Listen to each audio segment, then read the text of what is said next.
Costly Legacy by Marianne Barter. Copyright 2020. Recorded with the express permission of the author and copyright owner. Read by Corey Ivany.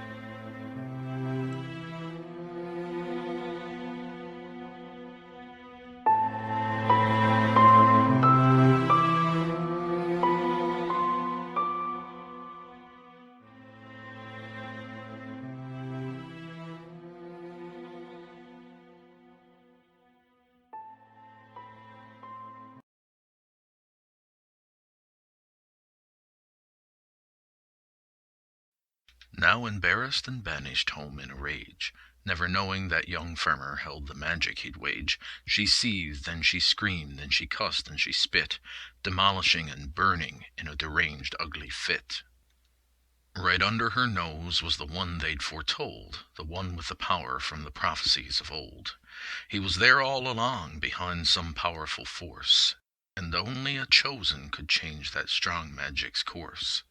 She'd known it would come. She cringed with a scowl. Soon she'd open the portal and let forth the foul. To release the despicable buried down underground, the plan she must make and the ingredients be found. At the top of the list was an item so disturbing, those civil of heart would find it quite unnerving. A child must be taken, an innocent little mortal, and used for the ritual to open the portal.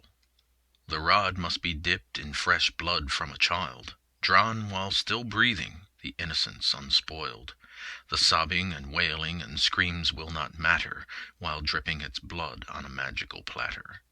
Then on to be sacrificed, evil kissed and then burned, remains of the ashes to fill up the urn. And up from the depths, as straight as an arrow, evil would creep from out of the shadow. The rod, urn, and spell were in the nasty hag's care, since the slicks were enslaved in their magical snare. The price the witch had paid for defying her master was a lifetime of ugly like a curdled old plaster. The torture was the taking of her unparalleled beauty, restored once the evil came back in full mutiny. She'd hid from the fight those centuries ago, thinking she could escape her master's firm glow. So from all his lackeys only the vilest was sent. Snock, king of slicks, personally handled her torment. That vivid memory, though many centuries gone past, was as sharp as the tools Snock used for his task. But that was long gone, and a new day is here, to introduce those humans to chaos and fear. Yet more important than bloodlust, which the witch truly craved, was knowing her beauty would no longer be enslaved. Knobby, worn hands rubbed over crease and o'er crack. Soon I will have my full loveliness back. I'll get my lost looks and I'll get my revenge, for I know just the babies whose blood and ashes I'll blend. So off back to the forest, where the new infants lay, unaware of the spell that would keep her at bay. Thrice she conspired to get into the trees, and received quite a burning to her head, hands, and knees. From under the ground, head on, and from air, no evil could pass through the enchantment put there. Again she cussed and revisited her plot. Yes, the time it will come, and your loved ones will rot. I'll bide true my time, and find me another. I'll open the gates for the evil one's plunder.